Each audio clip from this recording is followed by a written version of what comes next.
ሰላም ጤና ይስጥልኝ ውድ የፈታ ዴሊ ተከታታዮቻችን፣ ይህ የዕለተ ረቡዕ ረፋድ ጥንቅራችን ነው። በዕለቱ ለእናንተ አዳዲስ መረጃዎች ይሰጡ ያልናቸውን ሀገራዊና ዓለም አቀፋዊ ዕለታዊ መረጃዎችን አሰባስበን በማጠናቀር ተገኝተናል። ቆይታችሁን ከእኛ ጋር እንድታደርጉ የቅድሚያ አክብሮታዊ ግብዣችን ነው። ወደ ዕለቱ ዝርዝር መረጃዎቻችን ከማለፋችን በፊት በቅድሚያ ዋና ዋናዎቹን እንጠቁማችሁ። ህወሓት በጀነራል ታደሰ ወረደ የሚመራውን የትግራይ ጊዜያዊ አስተዳደር ወደ ጎን በማድረግ በመጪው አርብ ሚያዝያ 23 ቀን 2018 ወደ ነበረበት መልሼዋለሁ ያለውን አዲሱን ምክር ቤት ይፋ አድርጎ አዲስ ፕሬዝዳንት የሚመሰርት መሆኑን አስታውቋል። አሁን እየተነሳ ያለው ጥያቄ ስልጠናውን አንቀበልም በሚል በላያቸው ላይ አዲስ መሪ ሊሾም እየተዘጋጀ ያለው ሌተናል ጀነራል ታደሰ ወረደ ነገሩን ቀለል አድርገው ለአዲሱ ተመራጭ ያስረክባሉ የሚለው ነው። ህወሓት መሆን አለበት ብሏል። በቅርቡ በፌዴራሉ መንግስት የተራዘመውን የጀነራሉን የስልጣን መራዘም ሂደት በተመለከተም የህግ ጥያቄን ጭምር አንስቶ ህወሓት ሞግቷል።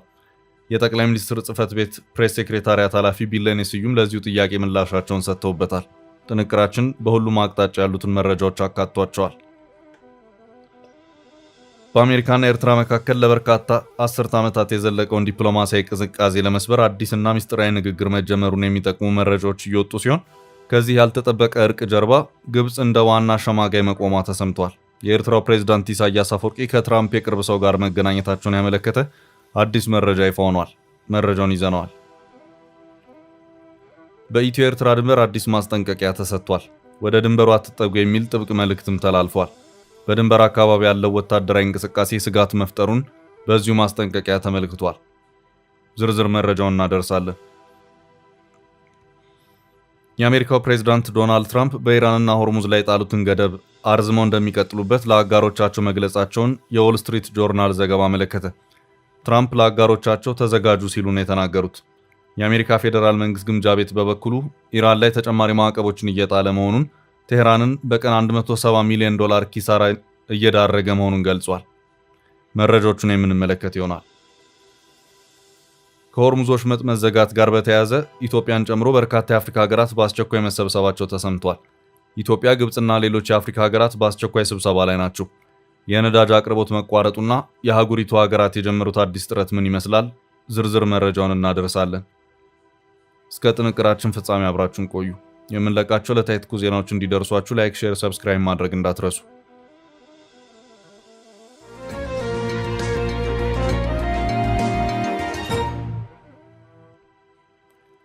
ጀነራል ታደሰ ስልጣን የማያስረክቡ ከሆነ ህወሓት። የጠቅላዩ ጽህፈት ቤት ስለ ታደሰ ወረደ ሹመቱ ዝግብ። ህወሓት በጀነራል ታደሰ ወረደ የሚመራውን የትግራይ ጊዜያዊ አስተዳደር ወደ ጎን በማድረግ በመጪው አርብ ሚያዝያ 23 ቀን 2018 ዓ.ም ወደ ነበረበት መልሼዋለሁ ያለውን አዲሱን ምክር ቤት ይፋ አድርጎ አዲሱ ፕሬዝዳንት የሚመሰርት መሆኑን አስታውቋል። አሁን እየተነሳ ያለው ጥያቄ ስልጣኖትን አንቀበልም በሚል በላያቸው ላይ አዲስ መሪ ሊሾም እየተዘጋጀ ያለው ሌተናል ጀነራል ታደሰ ወረደ ስልጣናቸውን ለአዲሱ ተመራጭ ያስረክባሉ ወይ የሚለው ነው። ህወሓት በሁለተኛ የጀነራል ታደሰ የስልጣን መራዘም ላይ የህግ ጥያቄንም በማንሳት ፌዴራል መንግስቱን እየሞገተም ይገኛል። ስለዚሁ አወዛጋቢ ጉዳይ ጠቅላይ ሚኒስትር ጽህፈት ቤት ፕሬስ ሴክሬታሪያት ኃላፊ ቢለኔ ስዩም ምላሻቸውን ሰጥተዋል። በዚሁ ዙሪያም ቢቢሲ አማርኛው ድረገጽ የህወሓት ቃል አቀባይ የሆኑትን ሚካኤል አስገዶምን አናግሬያለሁ በማለት እሳቸው የሰጡትን ማብራሪያ አስፍሯል። ቃል አቀባዩ በዚሁ የቢቢሲ ማብራሪያቸውን በዕለቱ የትግራይ ጊዜያዊ አስተዳደር ፕሬዝዳንት ሌተናል ጀነራል ታደሰ ወረደ ሰላማዊና ዴሞክራሲያዊ ርክክብ የማይፈጽሙ ከሆነ ስህተት ነው ሲሉ ተናግረዋል። ጀነራል ታደሰ ወረደ ህወሓት የትግራይ ጊዜያዊ አስተዳደርን ለማፍረስ እየሄደበት ያለው መንገድ ስህተትና የፕሪቶሪያውን ስምምነት የሚያፈርስ ነው በማለት ከዚህ ቀደም በሰጡት ጋዜጣዊ መግለጫቸው ያስታወቁ መሆኑ አይዘነጋም። እናም ሌተናል ጀነራል ታደሰ በህወሓት ተጽዕኖ የቀደመው ሀሳባቸውን ቀይረው ህወሓት አዲስ መርጫዋለሁ ለሚለው የክልሉ አዲስ አስተዳዳሪ ስልጣን ላስረክብ ካላሉ በስተቀር በቀደም አቋማቸው ከታዩ የሚሆን አይመስልም። የህወሓት ቃል አቀባይ ደግሞ ታደሰ ወረደ ይህን ካላደረጉ ስህተት ነው ሲሉ አስታውቀዋል። የህወሓት ቃል አቀባይ ሚካኤል አስገዶም የትግራይ ክልል ጊዜያዊ አስተዳደርም እየፈረሰ በመሆኑ ከፌዴራል መንግስት ጋር ያለው የግንኙነት ገመድ መበጠሱን ገልጸዋል ሲሉም አስታውቋል። ይህን ተከትሎም ሌተናል ጀነራል ታደሰ እንደ ቀድሞ የጊዜያዊ አስተዳደር ፕሬዝዳንት ጌታቸው ረዳ የክልሉን መዋቅር በኃይል ሊነጠቁ ይችላል የሚል ስጋት ተፈጥሯል ያለው ቢቢሲ ሌተናል ጀነራል ታደሰ ስልጣናቸውን በምክር ቤቱ ለሚመረጠው ፕሬዝዳንት ለማስረከብ ተስማምተው እንደሆነ የተጠየቁት የህወሓት ቃል አቀባይ ሚካኤል እርሱም በቀጣይ የምናየው ይሆናል የሚል ምላሽ እንደሰጡም ቢቢሲ በዚሁ የዛሬው ዘገባው አክሎ አመላክቷል። የህወሓት ቃል አቀባዩ ሌተናል ጀነራል ታደሰ ወረደ ከዚህ ቀደም በሰጡት መግለጫቸው የህወሓት አካሄድ የፕሪቶሪያን ስምምነት የጣሰ ነው የሚለውን እንደማያምንበት ተናግረዋል። ቃል አቀባዩ አክለውም ይሄ መፈንቅለ መንግስት አይደለም፣ መደረግ ያለበት ርክክብ ነው ሲሉም ለቢቢሲ ተናግረዋል። ሰላማዊ ዴሞክራሲያዊ ርክክብ እንደሚያደርጉ እምነቱ አለን። ከዚህ ውጪ የሚሄድ ሰው ካለ ወይም ከዚህ ውጪ ከሄዱ ግን ስህተት ይሆናልን ብለዋል። ጀነራል ታደሰ ወረደ ህወሓት ከ6 ዓመት በፊት የነበረውንና በፕሪቶሪያው ስምምነት መሰረት ውድቅ የተደረገውን የቀድሞውን ምክር ቤት ለመመለስ የወሰነው ውሳኔ የፕሪቶሪያውን ስምምነት የሚቃረን ነው በማለት አንድ ጊዜ መግለጫ ከሰጡ በኋላ በዚህ ጉዳይ በድጋሚ ያሉት ምንም ነገር የለም። ሁሉም ነገር በመጪው አርብ የሚለይ ይሆናል።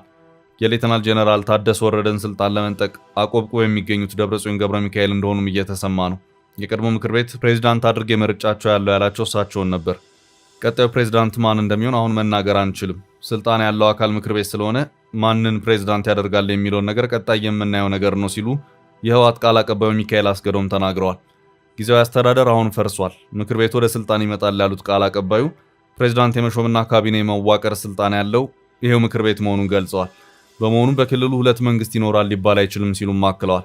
የህወሓት ማዕከላዊ ኮሚቴ ሚያዝያ 11 ቀን 2018 ዓ.ም ባወጣው መግለጫ ከ6 ዓመት በፊት ክልል ውስጥ በተደረገ ምርጫ የተመረጠ የትግራይ መንግስት ምክር ቤት ወደ ስራ እንዲመለስ መወሰኑን ማስታወቁ የሚታወስ ነው። ህወሓት ይህንን ውሳኔውን ያስታወቀው ፌዴራል መንግስት ከፕሪቶሪያ ስምምነት በኋላ የተቋቋመውን የትግራይ ክልል ጊዜያዊ አስተዳደር እየመሩ ያሉት ፕሬዝዳንት ታደሰ ወረደን የስልጣን ቆይታ በአንድ ዓመት ካራዘመ ከ2 ሳምንት ገደማ በኋላ ነው። ቃል አቀባዩ ሚካኤል የፌዴራል መንግስት ውሳኔውን ያስተላለፈው ህወሓትን ሳያስፈቅድ ሳያማክር ለብቻው ነው። ጀነራል ታደሰ የመጀመሪያው ዓመት የተሾመው በፕሪቶሪያ ስምምነት መሰረት በወጣው ደንብ ነው። አሁን ግን እርሱ ተበጥሶ በ2013 በወጣ ደንብ ነው ብለዋል። የጠቅላይ ሚኒስትር ጽህፈት ቤት የፕሬዝዳንቱ የስልጣን ዘመን በአንድ ዓመት መራዘሙን ይፋ ባደረገበት የፌስቡክ ልጥፍ ላይ ጠቅሶ የነበረው የትግራይ ጦርነት ከተጀመረ ከወራት በኋላ የወጣውን የጊዜያዊ አስተዳደር ማቋቋሚያ ደንብ ነበር። ይህ ደንብ ከፕሪቶሪያ ስምምነት መፈረም በኋላ አሁን በስራ ላይ ያለው አስተዳደር ለማቋቋም በወጣው ደንብ የተሻረ መሆኑን ቢቢሲ በዛሬው ዘገባው አመላክቷል። ቢቢሲ በዚሁ ጉዳይ ማብራሪያ እንዲሰጥበት ለጠቅላይ ሚኒስትር ጽህፈት ቤት ፕሬስ ሴክሬታሪያት ኃላፊ ቢለኔ ስዩም ጥያቄ አቅርቤም ነበር ሲል አስታውቋል። ምላሹን የሰጡት ቢለኔ ስዩም የተሻረው ደንብ የተጠቀሰው በስህተት እንደሆነና እንደሚስተካከል ማሳወቃቸውን አመልክቶ ከሰዓታት በኋላም የጠቅላይ ሚኒስትር ጽህፈት ቤት የፌስቡክ ገጽ ላይ የወጣው ጽሑፍ ማስተካከያ ተደርጎበት በ2015 የወጣው ደንብ መጠቀሱንም ቢቢሲ በዚሁ የዛሬው ዘገባው አክሎ አመላክቷል። የጊዜያዊ አስተዳደሩ ፕሬዝዳንት ስልጣን የተራዘመው ከአንድ ዓመት በፊት ሹመት በተሰጠበት የ2015 ደንብ መሰረት መሆኑን ለቢቢሲ የገለጹት የፕሬስ ሴክሬታሪያት ኃላፊዋ ከዚህም የተነሳ ውሳኔው ህጋዊ መሆኑን መናገራቸውንም ዘገባው አክሏል። የህወሓት ቃል አቀባይ ሚካኤል በበኩላቸው ከ5 ዓመት በፊት በወጣው የቀድሞ ሹመት በመሰጠቱ የፕሪቶሪያ ስምምነት ስለፈረሰ ጊዜያዊ አስተዳደሩን ፈርሷል ማለታቸውን ቢቢሲ በዘገባው አካቷል።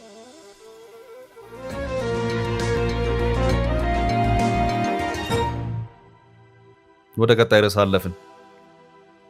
በኢትዮ ኤርትራ ድንበር የተላለፈው አዲስ ማስጠንቀቂያ። በኢትዮጵያና በኤርትራ መካከል ያለው የድንበር ቀጠናን በተመለከተ አዲስ የጸጥታ ማስጠንቀቂያ የተሰጠ ሲሆን ተጓዦች ወደ ድንበሩ እንዳይጠጉ የሚል ጥብቅ መልእክት ተላልፏል። የእንግሊዝ ውጭ ጉዳይ ሚኒስቴር ባወጣው የደህንነት ሪፖርት መሰረት በሁለቱ ሀገራት አዋሳኝ አካባቢዎች ላይ ያለው ውጥረት ከፍተኛ ደረጃ ላይ ደርሷል።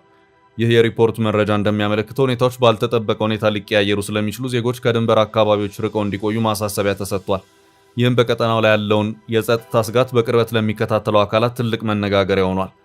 የእንግሊዝ የውጭ ጉዳይ የኮመንዌልዝ እና የልማት ቢሮ ባወጣው አዲስ መግለጫ የእንግሊዝ ዜጎች ወደ ኤርትራ የሚያደርጉትን ጉዞ እንዲገድቡና በተለይም በሁሉም የኤርትራ የየብስ ድንበሮች በ25 ኪሎ ሜትር ርቀት ውስጥ የሚገኙ አካባቢዎችን በፍጹም እንዳይረግጡ ጥብቅ ማስጠንቀቂያ አስተላልፏል።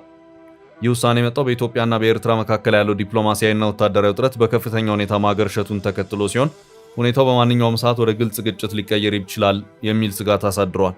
እንደ እንግሊዝ ውጭ ጉዳይ ሚኒስቴር ገለጻ ቀጠናው ካለበት ተለዋጭ ባህሪ አንጻር የጸጥታ ሁኔታ በድንገት ቢበላሽ ዜጎች ለከፍተኛ አደጋ ሊጋለጡ እንደሚችሉ ተመልክቷል። በሪፖርቱ ላይ በዝርዝር እንደተቀመጠው ከኤርትራ የየብስ ድንበሮች በ25 ኪሎ ሜትር ርቀት ውስጥ የሚገኙ አካባቢዎች በሙሉ ከፍተኛ ጥንቃቄ የሚያስፈልጋቸው ናቸው። የውጭ ጉዳይ መስሪያ ቤቱ ይህንን የጉዞ ክልከላ ያስተላለፈው በድንበር አካባቢዎች ሊከሰቱ የሚችሉ ወታደራዊ እንቅስቃሴዎች ለዜጎች ደህንነት አስጊ ሊሆኑ እንደሚችሉ በመገመቱ እንደሆነ ይገልጻል። መረጃው አክሎ እንደሚያሳየው በሁለቱ ሀገራት መካከል ያለው ወቅታዊ ግንኙነት መሻከር በድንበር አካባቢ በሚደረጉ እንቅስቃሴዎች ላይ ራሱን ጥላ ማሳረፉን የተለያዩ ምንጮች እየጠቆሙ ይገኛሉ። በተጨማሪም በድንበር አካባቢ ለሚገኙ ዜጎች ፈጣን የቆንስላ ድጋፍ ለመስጠት የመስክ እንቅስቃሴዎች ላይ ገደብ መኖሩን ሪፖርቱ ይጠቅሳል። በአስመራ የሚገኘው የእንግሊዝ ኤምባሲ ዲፕሎማቶች ከዋና ከተማ ውጭ ለመንቀሳቀስ የኤርትራ መንግስት ፍቃድ እንደሚያስፈልጋቸው መገለጹ የጸጥታ ችግር ቢፈጠር ረድኤት ለመስጠት ያለውን ተግዳሮት ያሳያል። በዚህ ምክንያት ዜጎች ችግሮች ከመከሰታቸው በፊት አስቀድመው ራሳቸውን እንዲያዘጋጁና የጉዞ እቅዳቸውን እንዲያጤኑ በሪፖርቱ ውስጥ ተመልክቷል። ይህ በኢትዮ ኤርትራ ድንበር ዙሪያ የወጣው መረጃ በቀጠና ያለውን ስስ የሰላም ሁኔታ በድጋሚ ትኩረት እንዲያገኝ አድርጎታል። ዓለም አቀፍ የዜና ምንጮች የእንግሊዝ መንግስትን መግለጫ ዋቢ በማድረግ እንደዘገቡት እንዲህ ያሉ የጉዞ ማስጠንቀቂያዎች በተደጋጋሚ የሚወጡ ቢሆንም የአሁኑ ግን ውጥረቱ ከፍተኛ ደረጃ ላይ መድረሱን በልዩ ሁኔታ መጥቀሱ ሁኔታውን አሳሳቢ ያደርገዋል። ዜናው በሁለቱ ሀገራት በኩል ያለውን ይፋ ምላሽ ባያካትትም የዲፕሎማሲያዊ መረጃዎች ግን ጥንቃቄው እንዲቀጥል እየመከሩ ይገኛሉ።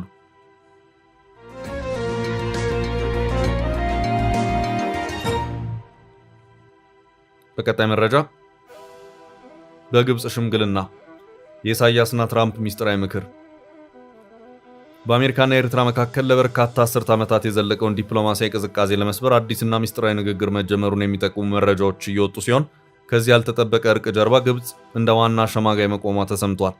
የኤርትራው ፕሬዝዳንት ኢሳያስ አፈወርቂ ከትራምፕ የቅርብ ሰው ጋር መገናኘታቸውን ያመለከተ አዲስ መረጃ ይፋ ሆኗል። እንደ አፍሪካ ኮንፊደንሻል ዘገባ የአሜሪካው ፕሬዝዳንት ዶናልድ ትራምፕ የአፍሪካ ጉዳዮች ከፍተኛ አማካሪ ማሳድ ብሎስ እና የኤርትራው ፕሬዝዳንት ኢሳያስ አፈወርቂ በተገኙበት የተካሄደው ይህ ከፍተኛ ምክክር እስካሁን ድረስ በከፍተኛ ሚስጥር ተይዞ የቆየ ነው። በዚህ በሚስጥር በተያዘው ምክክር ላይ ፕሬዝዳንት ኢሳያስ አፈወርቂ በአካል ተገኝተው መወያየታቸው ለጉዳዩ የተሰጠውን ከፍተኛ ክብደት ያሳያል። ግብጽ በአሸማጋይነት ያቀረበችው ይህ የውይይት መድረክ ኤርትራ በቀይ ባህር ላይ ያላትን የ1100 ኪሎ ሜትር የጠረፍ ይዞታ ለአሜሪካ የስልታዊ ጥቅም እንዴት መዋል እንደምትችል ላይ ያተኮረ እንደነበር ተገልጿል። በተለይም በባቤል መንደብ የባህሮች መጣ አካባቢ ያለውን የደህንነት ሁኔታ ለማረጋጋትና የኢራንን ተጽዕኖ ለመግታት ዋሽንግተን ከአስመራ ጋር ቀጥተኛ ግንኙነት እንዲኖራት ካይሮ ያደረገችው ዲፕሎማሲያዊ ግፊት ከፍተኛ ውጤት እያሳየ መሆኑ በስፋት እየተነገረ ይገኛል። ይህ በግብጽ አሸማጋይነት የተጀመረው የሚስጥር ምክክር ውጤታማ ከሆነ በአፍሪካ ቀንድ ያለውን ፖለቲካዊ ገጽታ ሙሉ በሙሉ ሊቀይረው እንደሚችል ሪፖርቶች ያመለክታሉ። አሜሪካ በኤርትራ ላይ ጣለችውን ማዕቀብ በማንሳትና በአስመራ ለዓመታት ባዶ ሆኖ የቆየውን የአምባሳደር ወንበር በመሙላት ግንኙነቱን ወደ ላቀ ደረጃ ለማሸጋገር መዘጋጀቷ ለካይሮም ሆነ ለአስመራ አዲስ የፖለቲካ ትርፍ ይዞ የሚመጣ ነው። ይህ የሚስጥር ምክክር በሚቀጥሉ ሳምንታትም እንደሚቀጥልና ለዓለም አቀፉ ማህበረሰብ ይፋ የሚደረግበት ሰዓት እየቀረበ መሆኑን የሚጠቁሙ መረጃዎች በቀጠናው ላይ አዲስ የዲፕሎማሲያዊ ንፋስ እየነፈሰ መሆኑን የሚያረጋግጡ ሆነዋል። በሌላ በኩል ግብጽ ከኤርትራ ጋር ያላትን ወታደራዊና ዲፕሎማሲያዊ ግንኙነት ማጠናከሯ በታላቁ የህዳሴ ግድብ ዙሪያ ካለባት ስጋት በመነጨ ኢትዮጵያን በጎረቤት ሀገራት በኩል ከቦ የማዳከም ስልት አካሄድ ተደርጎ ይወሰዳል። ይህ የመክበብ ስትራቴጂ ካይሮ በኤርትራ በኩል ያላትን ተጽዕኖ በማሳደግ በኢትዮጵያ ላይ ቀጥተኛም ሆነ ቀጥተኛ ያልሆነ ጫና ለመፍጠርና በአፍሪካ ቀንድ ያለውን የኃይል ሚዛን ለራሷ ጥቅም ለማዋል የምታደርገው ጥረት አካል መሆኑን የፖለቲካ ተንታኞች ይገልጻሉ።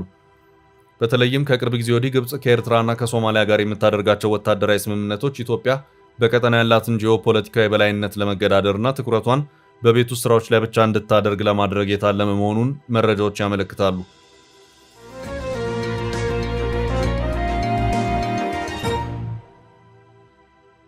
ወደ ቀጣይ መረጃ አለፍን። ትራምፕ ለአጋሮቻቸው እገዳው ገና ይቀጥላል። አሜሪካ በኢራን ላይ ሌሎች ማዕቀቦችን ጣለች። የአሜሪካው ፕሬዝዳንት ዶናልድ ትራምፕ በኢራንና ሆርሙዝ ላይ የጣሉትን ገደባ አርዝመው እንደሚቀጥሉበት ለአጋሮቻቸው መግለጻቸውን የዎል ስትሪት ጆርናል ዘገባ አመለከተ። ትራምፕ ለአጋሮቻቸው ተዘጋጁ ሲሉ ነው የተናገሩት። ትራምፕ የኢራንን ኢኮኖሚ ማነቅና የአገሪቱ የነዳጅ ኤክስፖርት ጫና ውስጥ መክተቱን እንደሚቀጥሉበት ነው የገለጹት። ከኢራን የትኛውም ወደብ መርከብ አይነሳም አይገባምም ሲሉ ትላንት ባደረጉት ንግግር አስጠንቅቀዋል። እቀባው ለረጅም ጊዜ ሊቀጥል እንደሚችል ገልጸው ከዚህ ባሻገር ኢራንን በቦምብ መደብደብም እንደሚቀጥል ለዚህም ሀገራት እንዲዘጋጁ ጥሪ አድርገዋል። ትራምፕ እንዲህ እያሉ ባሉበት የአሜሪካ ፌዴራል መንግስት ግምጃ ቤት ኢራንን ኢላማ ያደረገ ተጨማሪ ማዕቀብ መጣሉን ገልጿል። በኢራን ባንኮች፣ ነዳጅና የክሪፕቶ መገበያዮች ላይ አዳዲስ ማዕቀቦችንና ቁጥጥሮችን መዘርጋቱን ያስታወቀው የግምጃ ቤት ሴክሬታሪው ስኮት ቤሴት በሳምንቱ ማክሰኞ ዕለት እንደገለጹት ዲፓርትመንታቸው ኢራን ላይ ያለውን ማዕቀብ ማራዘምና ብዛቱን ማስፋት መያዛቸውን አሳውቀዋል። በተለይ የኢራንን ጥቁር ገበያ፣ ድብቁን የፋይናንስና ንግድ ኔትወርክ በአሁኑ ኢላማ አድርገናል ብለዋል። ይህም የባንክ ኔትወርኮችን፣ የክሪፕቶ ከረንሲ መገበያዮችን እንደሚጨምር ገልጸዋል። ማዕቀብና ቁጥጥሩ ኢራን ከቻይና ጋር በምታደርገው ግብይት ላይ ያተኩራል ነው ያሉት ሴክሬታሪው። የትራምፕ አስተዳደር በተለይ በኢራን የነዳጅ ዋና ማጣሪያና ኤክስፖርት ተርሚናል በሆነው ካርግ ደሴት ላይ የጣለው እገዳ ውጤታማ መሆኑን የገለጹ ሲሆን በደሴቱ ያለው ማከማቻ አሁን ላይ መሙላቱንና በዚህም ኢራን የነዳጅ ምርቷን ለመቀነስ በቅርቡ እንደምትገደድ ገልጸዋል። ይሄ በራሱ ኢራን ላይ በቀን 170 ሚሊዮን የገቢ ኪሳራ ያመጣል ነው ያሉት።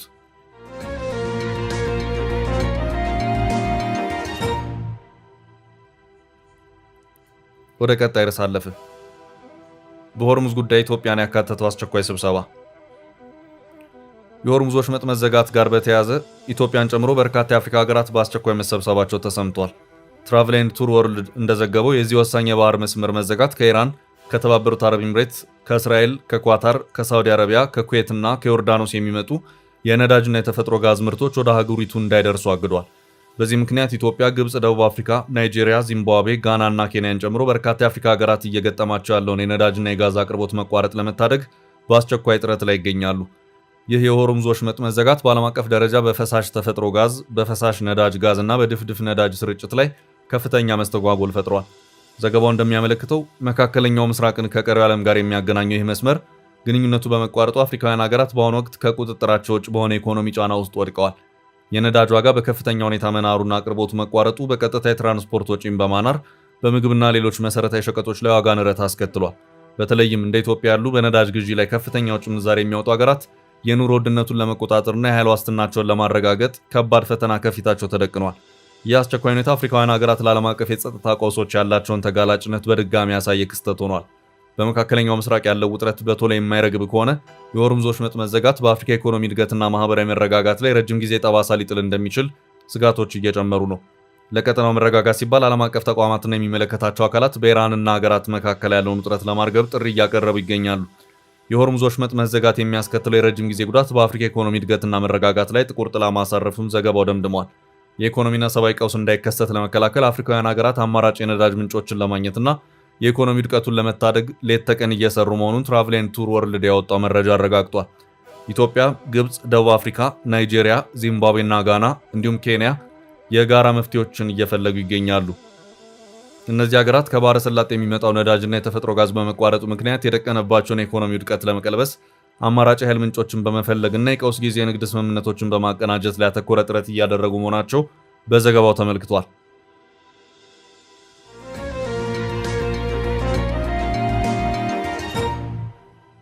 በቀጣይ መረጃ በጅቡቲ የኢትዮጵያ የነዳጅ መኪኖችና አሽከርካሪዎች ሮሮ። በጅቡቲና ድንበር ማቋረጫዎች አካባቢ ያሉ የኢትዮጵያ የነዳጅና ጭነት መኪኖችና አሽከርካሪዎች ከፍተኛ ችግር ውስጥ ለመግባታቸው ተነገረ። በመቶዎች የሚቆጠሩ የነዳጅ ጭነት ሹፌሮች ስራ ወይም ጭነት ጥበቃ በጅቡቲ በረሃዎች ያለ ስራ ለወራት ለመቀመጥ መገደዳቸውን ገልጸዋል። ሹፌሮቹ የከፋ ሰብአዊ ሁኔታ ውስጥ ለመቆየት መገደዳቸውን ኢትዮጵያ ቱዴይ የተሰኘ የዜና ምንጭ ዘግቧል። ዕቃ እንደምንጭን ቃል ተገብቶልን ወደ ድንበር ተልከናል የሚሉት አሽከርካሪዎች ያለ ስራ ለወራት ከመኪኖቻቸው ጋር በረሃ ውስጥ መቆማቸውን ገልጸዋል። የኢኮኖሚ ችግር እንደገጠማቸው እንደ ስኳር ያለ የጤና እክል ያለባቸው አሽከርካሪዎች በእጅጉ መቸገራቸውን ገልጸዋል። ለወራት ምንም አይነት ነዳጅ መጫን ሳይችሉ እዛው ባሉበት ለተራዘሙ ችግሮችና ወጪዎች መዳረጋቸውን የገለጹት 2 ሊትር ውሃ 300 ብር እየገዛን የምንጠጣ ያሉ ሹፌሮቹ በምግብና በአስፈላጊ ቁሶች እጥረት ጋር እየታገሉ መሆኑን ገልጸዋል። ችግሩን የፈጠረው የዓለም አቀፍ ሁኔታ ብቻ አለመሆኑን በነዳጅና ኤነርጂ ባለስልጣን በኩል ግልጽነት አለመኖሩን አንስተው ከሰዋል። አሽከርካሪዎቹ በረሃብ በውሃ ጥምና እንግልት ውስጥ ሆነውም ጭነት እስካሁን መጫን እንዳልቻሉ መኪኖቻቸውን ጥለው መሄድም አማራጭ አለመሆኑን ገልጸዋል። የበረሃው ሰልፍና ጥበቃ የነዳጅ ጭነት መዘግየትም በሀገር ውስጥ ከፍተኛ አቅርቦት ችግር መፍጠሩን የዜና ምንጩ ያመለከተ ሲሆን በሀገር ውስጥ ነዳጅ በጥቁር ገበያ 30 ሊትር ናፍጣ እስከ 27000 ብር እየተሸጠ መሆኑን አመልክቷል። ነገሮች እየተባባሱ መምጣታቸውን ተከትሎ በጤና ረገድ እክል የገጠማቸው አሽከርካሪዎች አሁን ላይ መኪኖቻቸውን ጥለው ለመሄድ መገደዳቸውን ዘገባው አመልክቷል። መንግስት የነዳጅ ጭነት የኮታ ስርዓትን እንዲያስተካክልና በጅቡቲ በረሃ ጭነት ጥበቃ ላይ ላሉ መፍትሄ እንዲሰጥም መጠየቃቸውን ዘገባው አመልክቷል። በተያያዘ መረጃ ሀገር ውስጥ የናፍጣ አቅርቦትን በተመለከተ ከመንግስት ሌላ ውሳኔ መተላለፉ ተሰምቷል። የናፍጣ አቅርቦቱ በድጋሚ ወደ 9 ሚሊዮን ሊትር ከፍ እንዲል መወሰኑን የገንዘብ ሚኒስትር አስታውቋል። የገንዘብ ሚኒስትሩ አቶ አህመድ ሽዴ ትላንት በሰጡት መግለጫ በመካከለኛው ምስራቅ በነበረው ጦርነት ምክንያት ተቀንሶ የነበረው የናፍጣ ነዳጅ አቅርቦት ወደ ቀድሞ መጠን እንዲመለስ መወሰኑን አስታውቀዋል። እንደ ሚኒስትሩ ገለጻ ቀደም ሲል በጦርነቱ ሳቢያ በቀን 9 ሚሊዮን ሊትር የነበረው የናፍጣ አቅርቦት በግማሽ ቀንሶ 4.5 ሚሊዮን ሊትር ብቻ እንዲቀርብ ተደርጎ ቆይቷል። አሁን ላይ ግን መንግስት ያለውን የምርትና የትራንስፖርት እንቅስቃሴ ግምት ውስጥ በማስገባት አቅርቦት ወደ ነበረበት 9 ሚሊዮን ሊትር እንዲመለስ መወሰኑን ገልጸዋል። ይህንን ውሳኔ ተከትሎ ለነዳጅ ድጎማ የሚመደበው በጀት በወር የ20 ቢሊዮን ብር ጭማሪ የታየበት ሲሆን ይህም አጠቃላይ የአገሪቱን የነዳጅ ድጎማ ከ300 ቢሊዮን ብር በላይ እንዳደረሰው ተነግሯል። የናፍጣ ማጓጓዝ ስራው ከጅቡቲ ወደ አዲስ አበባ ትላንት መጀመሩ ሲገለጽ ከነገ ጀምሮ ደግሞ ወደ ተለያዩ ክልሎች ስርጭት እንደሚደረግ ተጠቁሟል። ጅቡቲና ድሬዳዋ መሻገሪያ ላይ ያሉ የነዳጅ ጭነት አሽከርካሪዎች ግን አሁንም ፈተና ውስጥ ሆነው ጭነት በመጠበቅ ላይ መሆናቸውን ይገልጻሉ። ውድ ቤተሰቦቻችን ለዛሬ ያዝንላችሁን ርዕሰ ጉዳዮች እዚህ ላይ ቋጭን። ላይክ፣ ሼር እና ኮሜንት በማድረግ ለቻናላችን ድጋፋችሁን መግለጽ እንዳትዘነጉ እያልን ከሌሎች መረጃዎች ጋር ደግመን እስክንገናኝ ቸር ያሰማን ስንል ተሰናበትን።